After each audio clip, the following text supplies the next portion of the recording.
Hello my dear students, welcome to dream classes. आज के इस सेशन में आप सभी का तहे दिल से स्वागत है। जल्दी से आज के सेशन को ज्वाइन कर लीजिए। काफ़ी इम्पॉर्टेंट टॉपिक आज हम लोग पढ़ने वाले हैं, क्योंकि पिछले क्लास में जो हमारा 15वां क्लास था, उस क्लास में हमने पढ़ा था कि विद्युतीय द्विध्रुव के अक्षीय स्थिति में, जी हाँ, विद्युतीय द्विध्रुव के अक्षीय स्थिति में किसी बिंदु पर विद्युतीय विभव ज्ञात करें। आज हम लोग पढ़ेंगे जस्ट अपोजिट कि विद्युतीय द्विध्रुव के निरक्षीय स्थिति में किसी बिंदु पर विद्युत विभव ज्ञात करें। तो एकदम बिल्कुल हम लोग यहाँ से सॉल्यूशन करना शुरू करते हैं। रेडी हो आप लोग? क्वेश्चन नोट कर लो, बहुत सिंपल सवाल है। और आज की क्लास कल से लंबा होने वाला है, ठीक है, इस चीज़ को याद रखिएगा। कल तो बहुत ही छोटा सा क्लास हमारा हुआ था, आज जो है वो हम काफ़ी लंबा क्लास करने वाले हैं। चलिए, पहले तो सबसे बड़ी बात है कि पहले हम फिगर बनाएंगे, बाद में जो भी टॉपिक्स है वो हम करेंगे। माना कि ए और बी, ठीक है, एक विद्युतीय द्विध्रुव है ए बी, ठीक है। ए बी क्या है? एक विद्युतीय द्विध्रुव है जिस पर प्लस क्यू आवेश और एक पर माइनस क्यू आवेश है, ठीक है। ए बी जो है वो एक विद्युतीय द्विध्रुव आघूर्ण है जिस पर प्लस क्यू आवेश और माइनस क्यू आवेश है। और यहाँ जो एक केंद्र बिंदु ओ लेंगे और ये ए और ये ए, तो टोटल जो हो जाएगा वो कितना हो जाएगा जी? टोटल जो हो जाएगा वो कितना दूरी हो जाएगा? 2a दूरी पर हो जाएगा। नहीं, हमने बताया था कि बीच में केंद्र बिंदु लेंगे और कुल दूरी जो होगा a + a 2a हो जाएगा। हम कहेंगे केंद्र बिंदु O से एक लंबवत रेखा खींचेंगे, यही हमारा निरक्षीय स्थिति हो गया। और निरक्षीय स्थिति के किसी बिंदु पर, मानकर चलिए कि कौन से बिंदु पर? P बिंदु पर जो है, P बिंदु पर हमें विद्युतीय विभव ज्ञात करना है। तो P वो अक्षीय था, अब हमारा निरक्षीय हो गया, ठीक है। तो P बिंदु पर हमें विद्युतीय विभव ज्ञात करना है। तो आपको तो पता ही होगा कि ये जो होगा ये हमारा क्या कहलाता है? R दूरी कहलाता है। नहीं तो पाइथागोरस प्रमेय, ये हम R मानकर चलते हैं। केंद्र बिंदु O से P की दूरी जो है वो, वेट करिएगा, O से जो है वो कितनी दूरी पर है? R दूरी पर है, ठीक है। समझ में आ रहा है? सभी लोग जल्दी से जुड़ जाइए। और आज हम कुछ रेगुलर स्टूडेंट्स का नाम लेने वाले हैं जो हमारे सेशन में प्रतिदिन रेगुलर रहते हैं, ठीक है। आज हम उनका नाम लेंगे, क्योंकि बहुत सारे बच्चे बोल रहे थे सर आप कमेंट नहीं करते। कोई बात नहीं, ठीक है। तो O से R दूरी पर P एक बिंदु है, और आपको पता है कि ये पाइथागोरस प्रमेय, ये कितना डिग्री का एंगल बन रहा है? 90 डिग्री का एंगल बन रहा है। तो पाइथागोरस प्रमेय से ये कर्ण है, तो कर्ण का स्क्वायर बराबर लंब का स्क्वायर जोड़ आधार का स्क्वायर, तो कर्ण बराबर √ लंब का स्क्वायर यानी R² + A स्क्वायर। और वही सेम कंडीशन कि ये A है और ये R है, तो ये हमारा भी क्या हो जाएगा? R² + A का स्क्वायर। यहाँ तक क्लियर है? यहाँ तक सब लोग बताएंगे, यहाँ तक क्लियर है या नहीं? क्लियर है या नहीं? जल्दी से बताइएगा, ठीक है। अब देखिए कुछ पिछली बातें जो पिछले क्लास में हमने करा था कि अगर एक आवेश, ठीक है, अगर हम एक धनात्मक आवेश प्लस Q लेते हैं, ठीक है, तो प्लस Q से विद्युत क्षेत्र जो होगा वो धनावेश से दूर होता है। और एक अगर हम निगेटिव ले -Q, ठीक है, तो वो निगेटिव ऋणावेश के पास होता है। और हमने पढ़ा था कल के क्लास में कि एक धनावेश प्लस माइनस कुछ भी हो, Q हो, ठीक है, एक धनावेश प्लस माइनस Q हो और उससे R दूरी पर P एक बिंदु है जहाँ पर, ठीक है, उससे R दूरी पर P एक बिंदु है जहाँ पर हमें विद्युतीय विभव, ठीक है, जहाँ पर हमें विद्युतीय विभव को जो है वो फाइंड आउट करना है। तो इसके लिए हमने फॉर्मूला बताया था कि विद्युतीय विभव को हम V से डिनोट करते हैं। तो V बराबर, ठीक है, हमने क्या बताया था? KQ, ठीक है, KQ/R, ये प्लस Q आवेश के कारण, ठीक है। V अगर -Q आवेश के कारण बोले तो K -Q/R। क्या ये चीज़ें हम पिछली क्लास में बता चुके हैं या नहीं? प्लीज़ जल्दी से हमें कमेंट करके बताइए, क्योंकि इसे हम मिटाने वाले नहीं हैं, ठीक है। इसे हम जल्दी से मिटाने वाले हैं। सभी लोग इस क्लास को अटेंड कर लीजिए। अभी क्लास में हमने कुछ नहीं शुरू किया है, ये फिगर बनाया है निरक्षीय स्थिति का, वो हमारा कल का क्लास था जिसको हमने अभी थोड़ा सा रिवीजन करवाया, ठीक है। तो आज की क्लास काफ़ी स्पेशल है। अगर कोई स्टूडेंट आज के क्लास को अटेंड नहीं करता है या छोड़ कर जाता है तो बिल्कुल पछताएगा, क्योंकि इसके साथ साथ 2 टॉपिक पर हम और डिस्कस करेंगे, इसके साथ साथ 2 टॉपिक्स को और क्लियर करेंगे। और आज हम कुछ स्टूडेंट का नाम लेना चाहेंगे जो हमारे क्लासेस में रेगुलर रहते हैं, ठीक है। तो रुक जाइए, कमेंट चैट थोड़ा देखने दीजिए अभी कौन कौन लाइव है, उसके बाद और कल के भी लेक्चर को हम चेक करेंगे कि कल कौन कौन लाइव था और मतलब हमारे रेगुलर स्टूडेंट कौन है। आज हम उस टॉपिक पे डिस्कस करेंगे, बस थोड़ा सा हमें टाइम दीजिए, ठीक है। फिर हम तब तक आप इसको स्क्रीनशॉट ले लो, ठीक है। फिर हम लोग रेगुलर स्टूडेंट पे डिस्कस करेंगे कि हमारे रेगुलर स्टूडेंट्स कौन कौन हैं। चलो जी, रेडी हो? तो देखिए, जो स्टूडेंट कंटिन्यू रेगुलर रहता है उसमें एक का नाम हम लेना चाहेंगे चंदन कुमार शाह, ये हमारे साथ बिल्कुल रेगुलर रहते हैं। अनुपम सिंह, ठीक है, ये जो छात्रा हैं ये हमारे साथ रेगुलर रहते हैं। प्रियंका गुप्ता हमारे साथ रेगुलर रहते हैं। विशाल गुप्ता ये भी हमारे साथ रेगुलर रहते हैं क्लास में। और जो है काजल सिंघानिया ये भी हमारे साथ रेगुलर स्टूडेंट हैं। और हम देख लेते हैं जिनका जिनका नाम हमें याद है, जिनको जिनको हम, संजय गुप्ता ये भी हमारे साथ रेगुलर रहते हैं। आस्था कुमारी, ठीक है, हिमांशु कौरव, फ़हीमा तस्लीम, सुषमा यादव,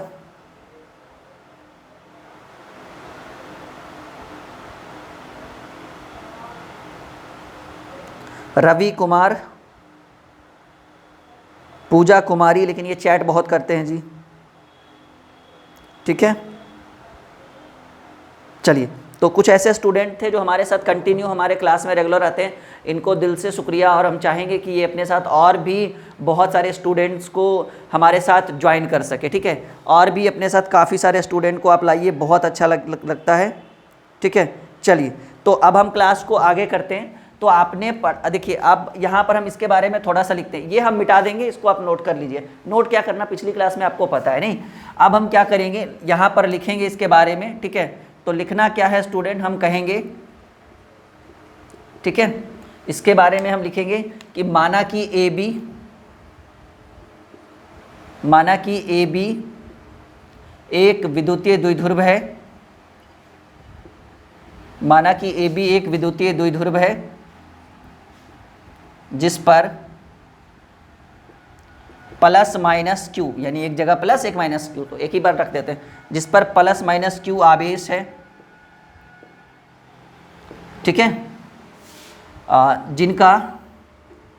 जिसका केंद्र बिंदु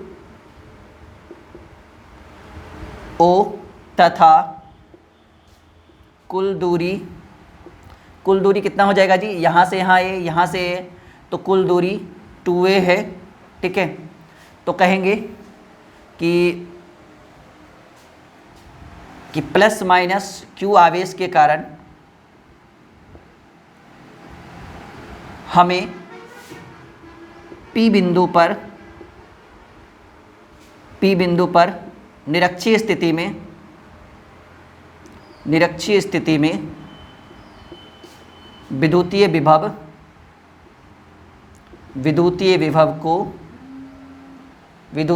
को ज्ञात करना है, ठीक है। विद्युतीय विभव को ज्ञात करना है, ठीक है। ये हमारा कॉन्सेप्ट है। इतना आप लिख लो कि माना कि ये भी एक विद्युतीय द्विध्रुव आघूर्ण, सॉरी एक विद्युतीय द्विध्रुव है जिस पर प्लस माइनस क्यू आवेश है केंद्र बिंदु O से, ठीक है। r दूरी पर P एक बिंदु है केंद्र बिंदु O से, अच्छा ये हमने लिख दिया, हाँ, केंद्र बिंदु O से, ये भी लिख दीजिएगा कि केंद्र बिंदु, ठीक है, केंद्र बिंदु O से r दूरी पर P एक बिंदु है जहां हमें विद्युतीय विभव को ज्ञात करना है। ये लाइन हमने थोड़ा सा छोड़ दिया, ठीक है। यहां तक क्लियर है आप सभी का? यहां तक क्लियर है? चलिए, पहले इतना नोट करिए जल्दी से। तो जो हमारे रेगुलर स्टूडेंट थे आज हमने उनका नाम लिया, तो इसी तरह से आप लोग भी अगर रेगुलर हमारे साथ रहते हैं, चलिए यहाँ तक दिख रहा है सबको अच्छे से। चलिए आगे बढ़ते हैं, ठीक है। तो O से R दूरी पर P एक बिंदु है जहाँ हमें क्या ज्ञात करना है, विद्युतीय विभव ज्ञात करना है। अब देखो इधर हम मिटा रहे हैं, ये तो बिल्कुल कोई काम का ही नहीं था, ये पिछली क्लास में ऑलरेडी हम लोग करवा चुके हैं, बस थोड़ा सा रिवीजन करवाना था, इस कारण से वो हमने करवा दिया। अब कहेंगे नाउ कहेंगे प्लस क्यू आवेश के कारण, क्यू आवेश के कारण जो हमने पिछले क्लास में करा था बिल्कुल सेम करेंगे। प्लस क्यू आवेश के कारण पी बिंदु पर विद्युतीय विभव, ठीक है, प्लस क्यू आवेश के कारण पी बिंदु पर विद्युतीय विभव V प्लस क्यू आवेश के कारण, आपने फॉर्मूला पढ़ा था के क्यू बटे आर। अब ये प्लस क्यू आवेश है तो यहाँ पर पॉजिटिव क्यू को रखेंगे, तो के क्यू और आर जो है, ठीक है, आर जो है यानी दूरी की बात कर रहा है, तो यहाँ से यहाँ तक की दूरी क्या है, अंडर रूट आर का स्क्वायर प्लस ए का स्क्वायर, ठीक है, यहाँ तक क्लियर है ना। प्लस क्यू आवेश के कारण पी बिंदु पर विद्युतीय विभव भी प्लस क्यू, विद्युतीय विभव को भी से डिनोट करते हैं, तो भी बराबर के क्यू बटे आर, तो हमारा के क्यू बराबर अंडर रूट आर जो होगा वो यहाँ से यहाँ तक की दूरी, तो under root r square plus a square. अब कहेंगे कि माइनस क्यू आवेश के कारण, माइनस क्यू आवेश के कारण पी बिंदु पर विद्युतीय विभव, एक बार मैं थोड़ा सा बोर्ड देख लूँ ताकि आपको अच्छे से दिख रहा है या नहीं दिख रहा है। माइनस क्यू आवेश के कारण पी बिंदु पर विद्युतीय विभव, हाँ जी दिख तो जाएगा यहाँ पर। V जो है, अब देखो V जो है विद्युतीय विभव किसके कारण, माइनस क्यू आवेश के कारण K। अब ये जो माइनस क्यू है तो आवेश की वैल्यू जो है Q जो है वो माइनस में हो जाएगा, और R जो होगा यानी हम इसको डायरेक्टली कह सकते हैं कि K माइनस क्यू आवेश के कारण, और अंडर रूट आर तो बिल्कुल इसका भी बिल्कुल सेम है, क्यू आवेश के कारण under root r square plus a square. अब देखो, ठीक है, इसको हम समीकरण 1 मानेंगे, इसको समीकरण 2 मानेंगे, और अब हमें क्या चाहिए, नेट विभव चाहिए, पूरा चाहिए, ठीक है, नेट पूरी मान चाहिए। तो हम कहेंगे ऐसे कंडीशन में, नाउ प्रश्न से हमें पूरा आवेश चाहिए, कुल आवेश चाहिए, तो V बराबर V1 प्लस V2, ठीक है, या कहेंगे ऐसे V बराबर V प्लस क्यू आवेश के कारण प्लस V माइनस क्यू आवेश के कारण, ये चाहिए ना हमें दोनों, तो इन दोनों को हम जोड़ देते हैं, ठीक है। तो V बराबर प्लस आवेश के कारण जो वैल्यू है के क्यू बटे आर का स्क्वायर, अंडर रूट आर का स्क्वायर प्लस ए का स्क्वायर, और प्लस माइनस क्यू आवेश के कारण जो है वो बना के माइनस क्यू, ठीक है, के माइनस क्यू और बटे अंडर रूट आर का स्क्वायर प्लस ए का स्क्वायर। क्लियर है। अब देखो क्या करेंगे, विद्युतीय विभव ये हमें जो है वो नेट आवेश दिलाएगा, हमें नेट आवेश चाहिए, तो ये तो बिल्कुल सेम रहेगा जी, और ये हो जाएगा under root r square plus a square, ये बिल्कुल सेम रहेगा। लेकिन ये जो माइनस है, इस माइनस को हम आगे लाए या यहाँ रखें कोई दिक्कत नहीं, यानी ये जो माइनस है यहाँ पे आ जाएगा, तो हमारा हो जाएगा माइनस के क्यू बटे under root r square plus a square. अब देखिए ये पॉजिटिव ये निगेटिव पूरा आपस में क्या हो जाएगा, कट जाएगा, यानी V जो हो जाएगा वो 0 हो जाएगा, या कटेगा ना, सिंपल, देखो सिंपल सी बात है, वो आराम से कट गया, तो B की वैल्यू क्या आ गया, 0 हो गया। कहेंगे अतः, बहुत सिंपल है, ठीक है, कुछ आर स्क्वायर ए स्क्वायर की वैल्यू नगन वगन कुछ नहीं करना पड़ा, डायरेक्टली ये कट गया, तो कहेंगे अतः विद्युत द्विध्रुव के, या कहेंगे विद्युतीय द्विध्रुव के निरक्षीय स्थिति में, विद्युतीय द्विध्रुव के निरक्षीय स्थिति में किसी बिंदु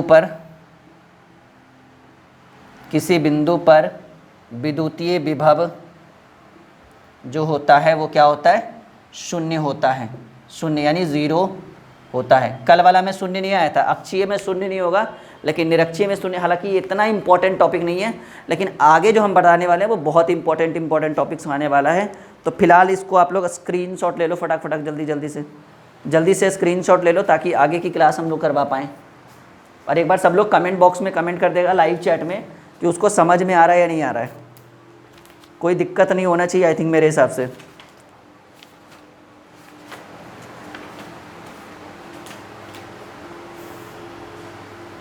आ रहा है समझ में, सब लोग कमेंट करेगा जी।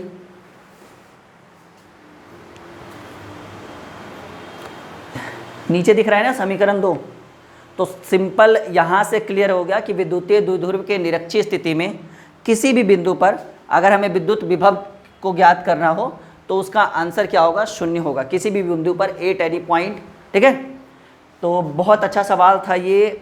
आई थिंक मे बी ये एग्जाम में पूछ दे, लेकिन इससे ज़्यादा अक्षीय वाला पूछता है या विद्युत क्षेत्र वाला पूछेगा। ठीक है, किसी बिंदु पर विद्युत क्षेत्र अक्षीय और निरक्षीय, वो दो इंपॉर्टेंट था, सबसे ज़्यादा इंपॉर्टेंट। ठीक है, विद्युतीय द्विध्रुव के किसी बिंदु पर अक्षीय स्थिति में विद्युत क्षेत्र की तीव्रता ज्ञात करें, निरक्षीय स्थिति में ज्ञात करें, वो दोनों इंपॉर्टेंट था। सब लोग एक बार कमेंट करेंगे समझ में आया नहीं, हाँ या ना। अब देखिए दो सवाल बार बार हम लोग कर रहे हैं। एक कर रहे हैं विद्युत क्षेत्र की तीव्रता और विद्युतीय विभव।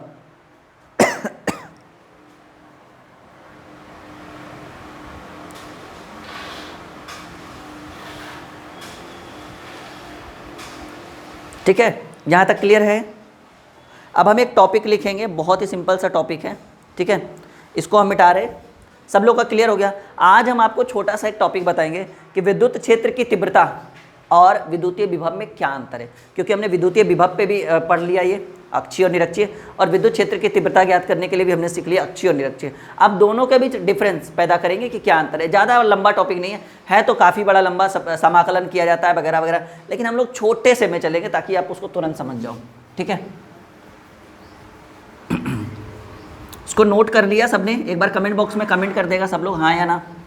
और हाँ, जो भी हम पढ़ाते हैं उसको लिखते चलिएगा। अभी से जो है अभी सिर्फ लैंग्वेज आएगा, क्योंकि समाकलन हम लोग करेंगे उतना लंबा नहीं, क्योंकि हम शॉर्ट में चलेंगे इस टॉपिक को लेकर, क्योंकि उतना हाईलाइटेड टॉपिक नहीं है पर फिर भी पूछता है कभी कभी। ठीक है, तो शॉर्ट में लेकर चलेंगे। सब लोग लिखते चलेगा जी लाइव चैट में, जो भी हम लिखाएंगे अगर आप एक रेगुलर स्टूडेंट हो तो उसको आप नोट करते चलोगे और लाइव चैट में लिखते चलोगे। ठीक है, जो स्टूडेंट लाइव चैट में, कल भी हम बहुत सारे स्टूडेंट को डांट चुके हैं कि आपको लाइव चैट में फालतू गपशप नहीं करना है, वो आपके हित के लिए मैं बोल रहा हूँ। ठीक है, आपके हित के लिए मैं बोल रहा हूँ, लाइव चैट में गपशप ना करें, पढ़ाई पे ध्यान दें। कल भी मैंने सबको बोला था कि मैं ब्लॉक कर दूंगा, लेकिन देखते हैं अगर आप लोग अच्छे से सुधर जाते हो तो फिर क्या ज़रूरत है ब्लॉक करने की या इस तरह का, क्योंकि मैं नहीं चाहता हूँ कि हमारी वजह से किसी को परेशानी हो पढ़ाई में। बच्चा रेगुलर पढ़े, अच्छा लगता है हमें भी। चलो जी, अब जो है टॉपिक हम लोग करते हैं। सवाल एक बहुत ही सिंपल सा सवाल हम लोग करते हैं, एकदम सिंपल सा सवाल है, बस छोटा सा करेंगे, ज़्यादा टाइम नहीं लगेगा। कि विद्युत क्षेत्र की तीव्रता, या ऐसे लिखेंगे विद्युतीय, नोट करो सब लोग, बहुत हाईलाइटेड टॉपिक है, छोटा है लेकिन हाईलाइटेड है। विद्युतीय क्षेत्र की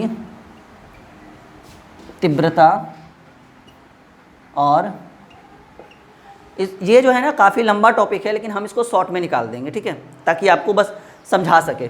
विद्युतीय क्षेत्र की तीव्रता और विद्युतीय विभव के बीच संबंध, और विद्युतीय विभव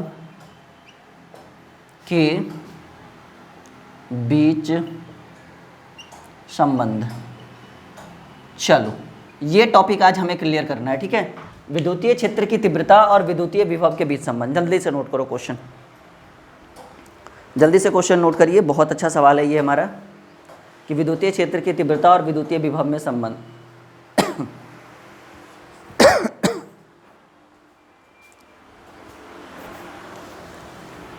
कर लिया नोट? हो गया? शुरू करें? चलो जी।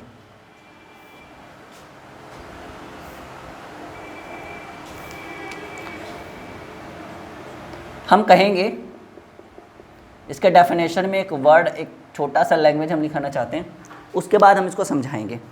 तो ऐसा करिए, पहले आप लिखिएगा कि विद्युतीय क्षेत्र में विद्युतीय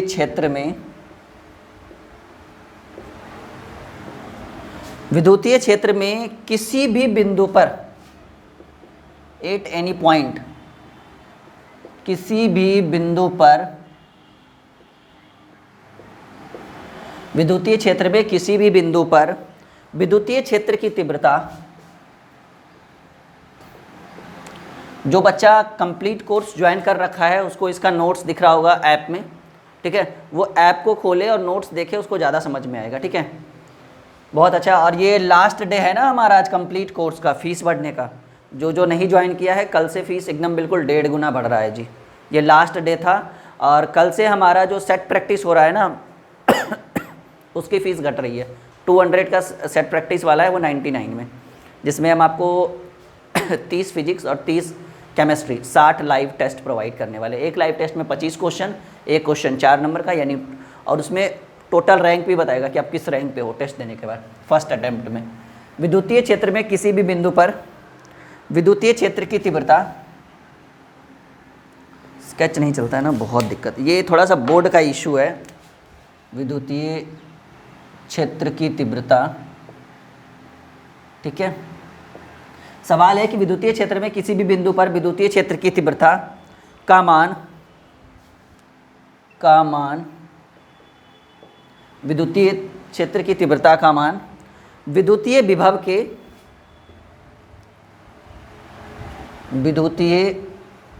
के प्रवणता का अर्थ हम आपको समझाएंगे।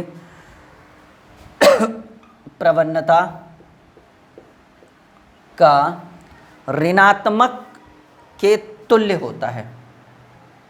ऋणात्मक यानी निगेटिव के तुल्य लिखिएगा इसको, ठीक है, तुल्य होता है।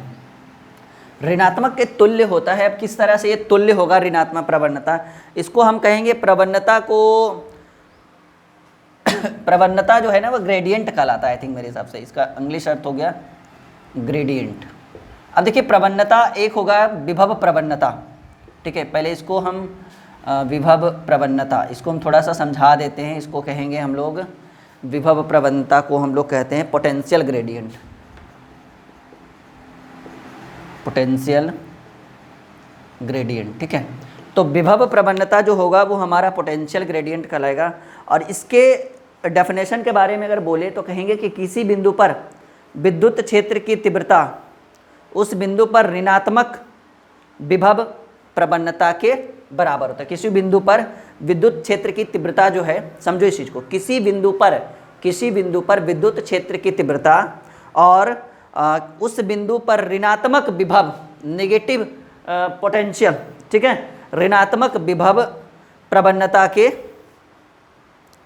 बराबर होता है। यानी किसी बिंदु पर विद्युत क्षेत्र की तीव्रता और ऋणात्मक पोटेंशियल ग्रेडियंट, ठीक है, ऋणात्मक विद्युत प्रवणता जो होता है वो आपस में बराबर होता है। तो इसके लिए एक फॉर्मूला कहा गया है कि विद्युत क्षेत्र को हम किस चीज़ से डिनोट करेंगे, ई बराबर, पहले लिख लेते हैं उसके बाद हम करेंगे, ई बराबर माइनस dV/dx, ठीक है। समझो इस चीज़ को, कहा गया है कि विद्युत क्षेत्र में किसी भी बिंदु पर विद्युतीय क्षेत्र की तीव्रता का मान विद्युतीय विभव के प्रवणता के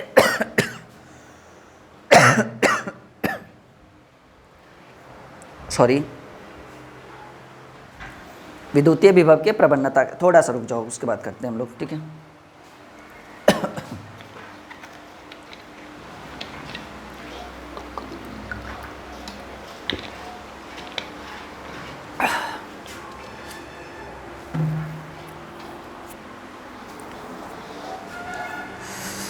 नाउ फाइन, ठीक है। तो dV/, जो dx होगा यही हमारा कहलाएगा पोटेंशियल ग्रेडियंट, ठीक है। यही जो हमारा कहलाएगा वो हमारा कहलाएगा पोटेंशियल ग्रेडियंट, ठीक है। यानी हम कहेंगे कि विद्युत विभव E और, ठीक है, और पोटेंशियल ग्रेडियंट यानी विभव प्रवणता E बराबर विभव प्रवणता और ये विभव प्रवणता निगेटिव, ठीक है। यानी इस विद्युत क्षेत्र का मान और विभव प्रवणता का ऋणात्मक मान आपस में जो होता है वो बराबर होता है, ठीक है। तो हम कहेंगे, अगर आपसे कोई पूछे कि विभव प्रवणता किसको कहते हैं, तो कहेंगे किसी बिंदु पर जो विद्युत क्षेत्र है ना, किसी बिंदु पर जो विद्युत क्षेत्र का मान आया है, ठीक है, किसी भी बिंदु पर विद्युत क्षेत्र का मान आया है उसके आगे आप निगेटिव का चार्ज लगा दीजिए तो उसको हम कहेंगे विभव प्रवणता, ठीक है, ठीक है। हाँ, तो ये जो हमारा होगा dV/dx होगा और ये ऋणात्मक के तुल्य होता है, ठीक है। यहाँ तक क्लियर हो गया। अब इसको मिटाते हैं, ये मिटा रहे हैं, ठीक है, ज़्यादा कुछ नहीं, पहले रुक जाओ। ये फॉर्मूला हमारा रहेगा कि E बराबर माइनस dV/dx और ये जो हो जाएगा ये हमारा कहलाएगा विभव प्रवणता, यानी इसको हिंदी इंग्लिश में कहेंगे पोटेंशियल ग्रेडियंट, ठीक है, पोटेंशियल ग्रेडियंट, विभव प्रवणता। चलो हो गया। अब इसके कुछ और भी कुछ इसके जो है गुण वगैरह लिखेंगे, नोट में करके लिखेंगे 1 नंबर में, ठीक है। इसके बारे में और भी लिखेंगे, विद्युत क्षेत्र की तीव्रता और विद्युतीय विभव के बारे में। काफ़ी दिक्कत हो रही है आज पढ़ाने में। कहेंगे 1 नंबर में लिखेंगे कि विभव एक अदिश राशि है, विभव एक अदिश राशि है।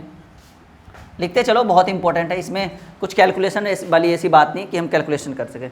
विभव एक अदिश राशि है जबकि विभव प्रवणता यानी पोटेंशियल ग्रेडियंट, विभव प्रवणता सदिश राशि है, वेक्टर क्वांटिटी है जी, ठीक है, सदिश राशि है। लिखते चलो, बहुत इंपॉर्टेंट है, आपका काम देगा, इसको थोड़ा सा रट भी लोगे तो चलेगा।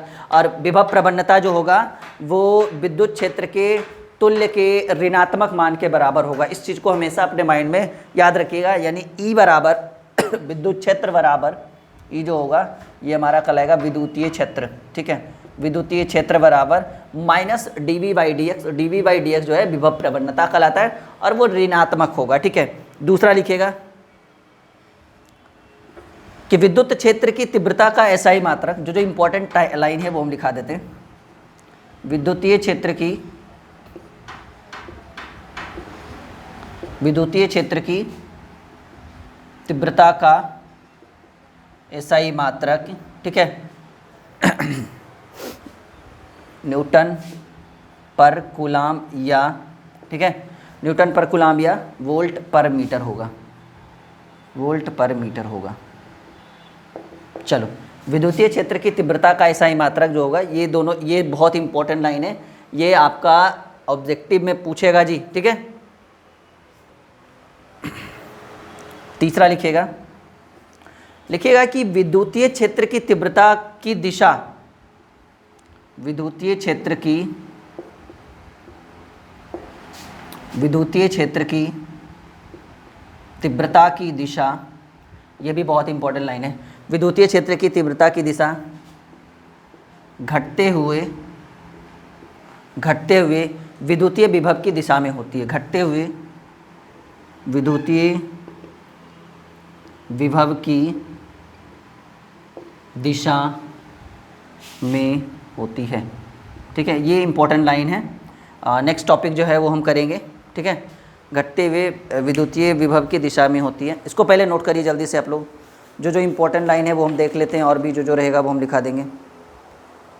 अच्छा, हमने बोला था ना कि हम लोग अवकलन नहीं करेंगे इसमें, ठीक है, क्योंकि इसमें बहुत सारा अवकलन भी करना था, तो वो काफ़ी लंबा चल जाता है, एग्ज़ाम में पूछता भी नहीं है, तो हम लोग अवकलन नहीं करेंगे। फिर अगला लिखिएगा, यहाँ तक क्लियर है। जो इंपॉर्टेंट लाइन है वो हम देख कर लिखा देते हैं, क्योंकि 1-2 लाइन हम भी थोड़ा सा कन्फ्यूज हो गए थे कि क्या होना चाहिए, ठीक है। चलिए, चौथा लाइन लिखिएगा कि अगर विभव केवल x या y या केवल z फलन हो तो अवकलन किया जा सकता है। यदि विभव, ये हम करके नहीं दिखाएंगे, इसमें करके दिखाना होता है, लेकिन वो हम करेंगे नहीं, सिर्फ लिखा देंगे। यदि विभव केवल, लिख लो, काम देगा काफ़ी, बहुत ज़्यादा, x y या केवल z, ठीक है, या तो x या तो y या तो z का फलन हो तो अवकलन किया जा सकता है, ठीक है, तो अवकलन किया जा सकता है, या कहिए किया जाता है। चलो अगला, एक और बस 5 वाला, ये 5 लाइन आप अच्छे से रट लेना, इससे रिलेटेड अगर पूछे तो बता देना। लिखिएगा कि अगर विभव 1 से ज़्यादा का फलन हो, अगर विभव 1 से ज़्यादा का, अवकलन वगैरह फलन वगैरह ये सब तो आपको पता ही होगा, ठीक है। अगर विभव 1 से ज़्यादा का फलन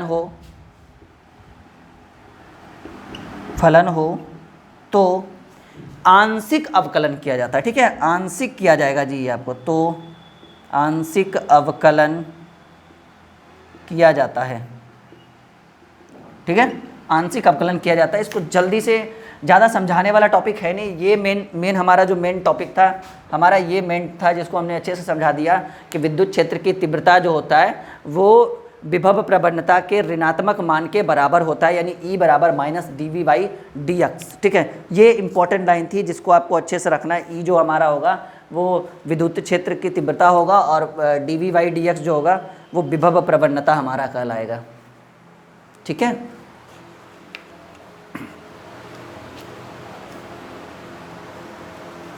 अब हम लोग पढ़ेंगे एक छोटा सा टॉपिक। ठीक है, 3 से 4 मिनट में वो हमारा ख़त्म हो जाएगा। आई होप कि इतना समझ में आ रहा होगा आपके माइंड में, समझ में आ रहा है ना? बिल्कुल। हाँ, एक हम टॉपिक पढ़ेंगे जी समविभवी सतह की विशेषताएं। ठीक है, चलो एक टॉपिक हमारा लास्ट टॉपिक है हमारा ये। इसको आपने नोट कर लिया, स्क्रीनशॉट ले लिया? स्क्रीनशॉट आपने ले लिया। अब हम लोग पढ़ेंगे समविभवी सतह की समविभवी। ठीक है, नाम से ही लग रहा है, ठीक है, नाम से लग रहा है कि दोनों बिंदुओं समविभवी सतह में किन्हीं दो बिंदुओं के बीच का विभवांतर जो होता है वो शून्य होगा। ठीक है, या पहले देख लेते हैं, प्रत्येक बिंदु पर विद्युतीय विभव का मान जो है वो बिल्कुल समान रहेगा। तो ये छोटा सा एक टॉपिक था जिसको हमने कवर किया, और आगे जो है वो इससे इम्पोर्टेंट है समविभवी। ठीक है, समविभवी तल या समविभवी बल, और उसके बाद करेंगे समविभवी सतह की विशेषताएं। ये 2 टॉपिक हम करेंगे आज, उसके बाद हमारा आज का क्लास ख़त्म होगा। और आज बिल्कुल लास्ट दिन है, जो बच्चा कंप्लीट कोर्स ज्वाइन करना चाहता है वहाँ पे नोट्स भी मिलेगा, टेस्ट सीरीज भी होगा उसी कोर्स के अंदर। ठीक है, टेस्ट सीरीज भी होगा, अलग से भी टेस्ट सीरीज आप परचेज कर सकते हो ड्रीम क्लासेस के लर्निंग ऐप पे, जो आपको प्ले स्टोर पे मिल जाएगा। प्ले स्टोर पे जैसे आप लोग व्हाट्सअप ऐप भी डाउनलोड करते हो, इंस्टा डाउनलोड करते हो, वैसे ही बिल्कुल ऐप डाउनलोड कर सकते हो। व्हाट्सअप में प्ले स्टोर में आप जाकर सर्च कर लो ड्रीम क्लासेस। ठीक है, ब्राउन कलर का लोगो होगा, 30 MB का ऐप होगा, 2 से 3 मिनट में डाउनलोड हो जाएगा।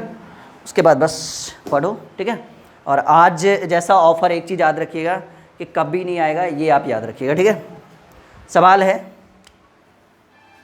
बहुत अच्छा टॉपिक आज हम लोग शुरू कर रहे हैं, फिर से नया टॉपिक है हमारा ये, और 2-3 क्लास और होगा आपका। 1-2 क्लास हम मानकर चलते हैं, 2 क्लास में आपका विद्युतीय विभव और तीव्रता जो इलेक्ट्रोस्टैटिक्स का दूसरा चैप्टर है वो हमारा समाप्त हो जाएगा। फिर 1-2 क्लास हमारी ऑब्जेक्टिव पे होगी। ठीक है, यानी पूरा हमारा क्लियर हो जाएगा। तो आप लिखिएगा समविभवी बल, समविभवी बल। ठीक है, ये एक टॉपिक है जिसको हम कवर करेंगे, समविभवी बल। नोट करिएगा, इसको कहते हैं इक्विपोटेंशियल सरफेस। लिख दे,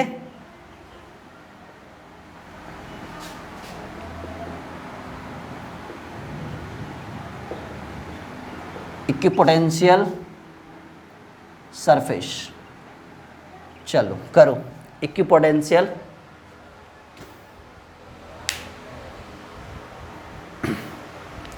इक्विपोटेंशियल सरफेस। लिखिएगा कि विद्युतीय क्षेत्र में वैसा तल, आप लोग लिखो जरा, मैं लिखा रहा हूं। विद्युतीय क्षेत्र में वैसा तल जिसके प्रत्येक बिंदु पर विद्युतीय विभव का मान समान होता है समविभवी तल या समविभवी सतह कहलाता है। ठीक है, आप इसको सतह भी लिख सकते हो, आई थिंक सरफेस है ना, बल मत करो, आप सतह कर दो, समविभवी सतह। ठीक है, बल फिर दिक्कत हो जाएगा। हाँ, लिखिएगा कि विद्युतीय क्षेत्र में वैसा तल जिसके प्रत्येक बिंदु पर विद्युतीय विभव का मान बिल्कुल समान होता है समविभवी तल या सतह कहलाता है। ठीक है, लिखिएगा, मैं लिखा देता हूं। विद्युतीय क्षेत्र में वैसा तल, लिखते चलो आप लोग, विद्युतीय क्षेत्र में वैसा तल जिसके प्रत्येक बिंदु पर,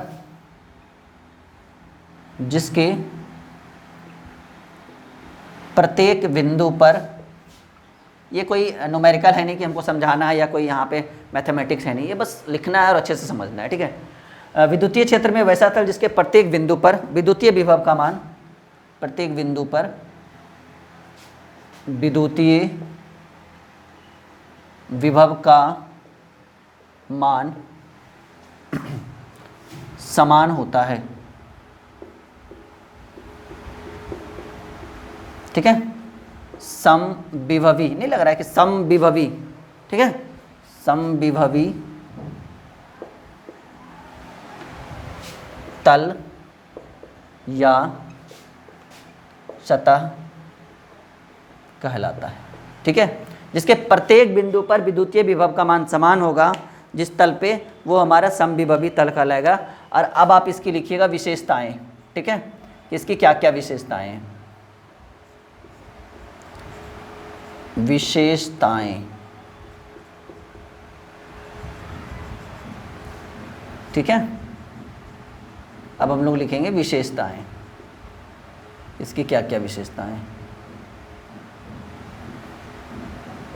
चलो क्लियर है।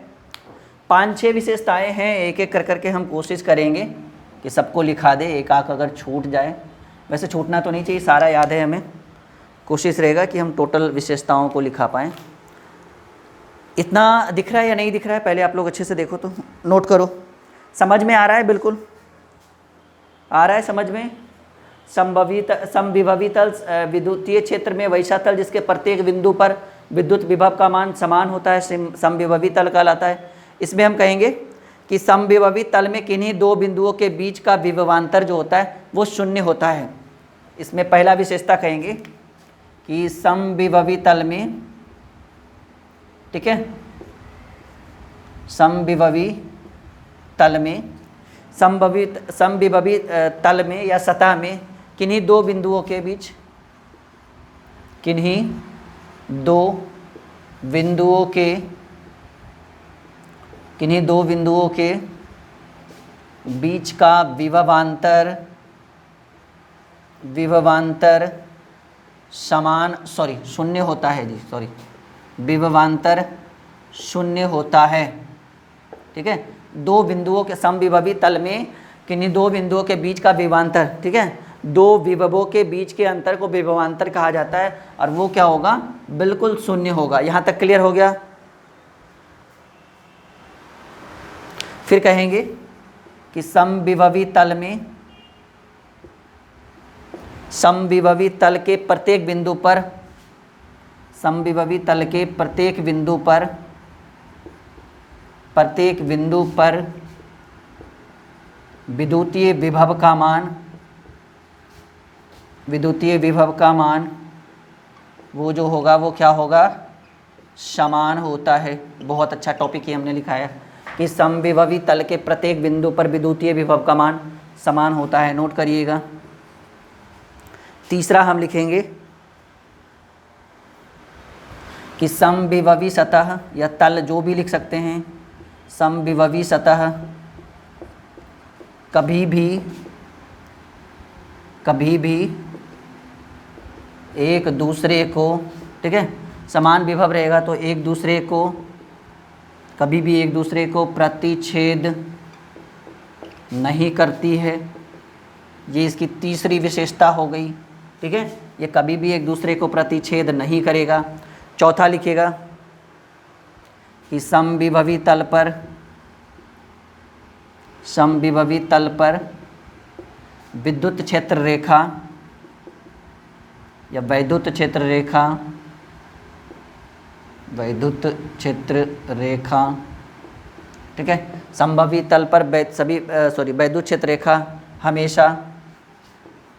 हमेशा लंबवत होती है। ठीक है जी, ये हमेशा क्या होगा, लंबवत होगा। 4 टॉपिक हो गया, जल्दी जल्दी से नोट करिए। एक टॉपिक और हम लिखेंगे,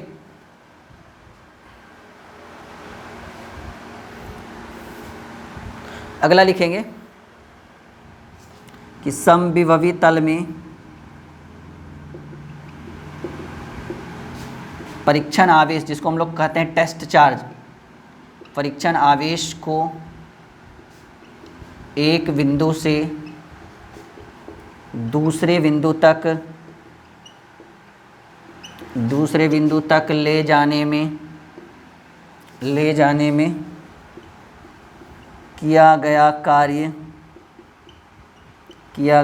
क्या होता है जी, शून्य होता है। चलिए, ये 5 टॉपिक हमारे लिए बहुत इम्पोर्टेंट है, ठीक है। यानी WAB इज इक्वल टू हम डायरेक्ट 0 लिखेंगे, ठीक है। किया गया कार्य क्या होता है, शून्य होता है। और बिल्कुल जल्दी से स्क्रीनशॉट ले लो सब लोग। ये 5 विशेष है, देखिए डायरेक्टली एग्जाम में पूछ देगा तो आप क्या करिएगा, इस तरह से बनाओगे ना।